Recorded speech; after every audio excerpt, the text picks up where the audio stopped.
अब देखो, अभी हमने अपस्थानिक जड़ में भोजन संग्रह के आधार पर, आधार प्रदान करने के आधार पर बात करी।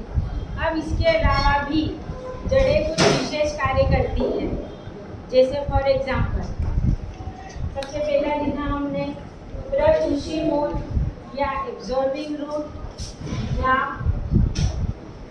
जो होती है इंप्लीमेंट ऊपरी रोही जड़ें।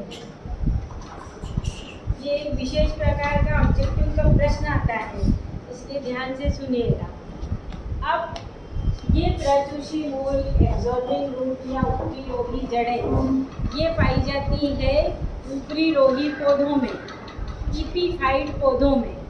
अब जैसे फॉर एग्जांपल ये एक पौधा है और ये दूसरा पौधा है, ये वाला, ठीक, ये इसके ऊपर वृद्धि कर रहा है। अब ये वाला जो पौधा है ये इस पौधे से कोई कोरिलेशन नहीं है, ये सिर्फ इसके ऊपर पड़ा हुआ है, वो उसका काम कर रहा है, वो इसका काम कर रहा है, कोई एक दूसरे के सहजीवी परजीवी कोई संबंध नहीं है। समझ में आया? सबसे पहले तो कुछ पौधे दूसरे पौधों के ऊपर वृद्धि करते हुए पाए जाते हैं, ऐसे पौधों को ऊपरी रोही पौधे कहा जाता है। ठीक, अब ऊपरी रोही पौधा है मतलब जैसे ये कोई प्लांट है, अब इसके ऊपर ये कोई दूसरा पौधा है, ये भी इसकी वृद्धि कर रहा है, दो पौधे साथ साथ हैं क्या? चलो अभी पहले ये देखो, खजूर के ऊपर हाँ अभी समझ लो पहले तो बात करें। कुछ पौधे दूसरे पौधे के ऊपर वृद्धि कर रहे हैं। अब इनकी जो जड़ें रहेगी ये क्या है? वायु में लटकी हुई है, क्योंकि पौधा है जड़ तो होगी। अब पहले जड़ है वायु में लटकी हुई है, लेकिन हम अच्छे से जानते हैं कि जड़ भूमि से ही जल और खनिज लवण अवशोषित करती है। तो अभी मैंने बोला कि ये पौधा और इस पौधे का कुछ रिलेशन नहीं है, कुछ नहीं लेगा, तो फिर इसको जल कहाँ से मिलेगा? प्रकाश संश्लेषण करके भोजन तो बना लेगा, लेकिन जल भी तो चाहिए, तो क्या करेगा? इन ऊपरी रोही पौधों की जड़ों में विशेष प्रकार के ऊतक पाए जाते हैं। ये ऊतक होते हैं वेलामन ऊतक। ये ऑब्जेक्टिव का प्रश्न है।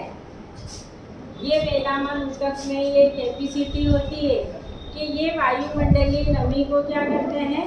अवशोषित कर लेते हैं, सोख लेते हैं। तो पौधे की क्या हो जाती है? जल की कमी पूरी हो जाती है। तो ऐसी जड़ें, ये वाली जो जड़ें हैं ये क्या कहलाती है? ऊपरी रोही जड़ें या प्रचुषी मूल। कोई प्रॉब्लम?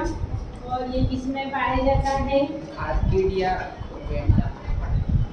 आर्किड के अंदर ऊपरी रोही जड़ें पाई जाती है। समझ में आया? इसके बाद देखिए आप लोग अपने स्कूल में भी है या मेरे पास भी है, बोलिए अभी देखना चाहते हैं आप।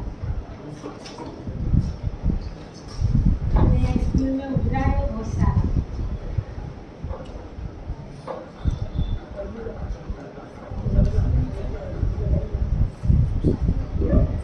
जड़ का काम,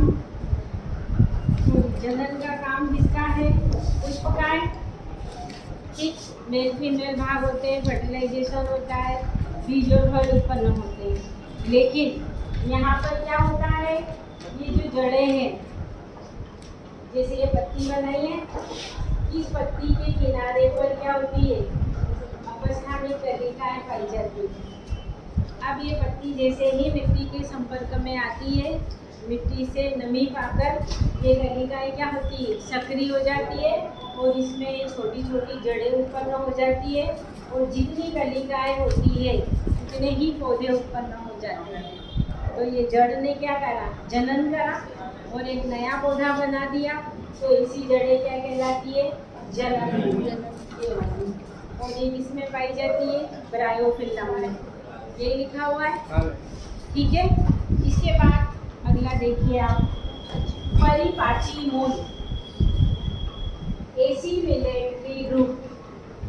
ये क्या होता है, एसिमिलेशन।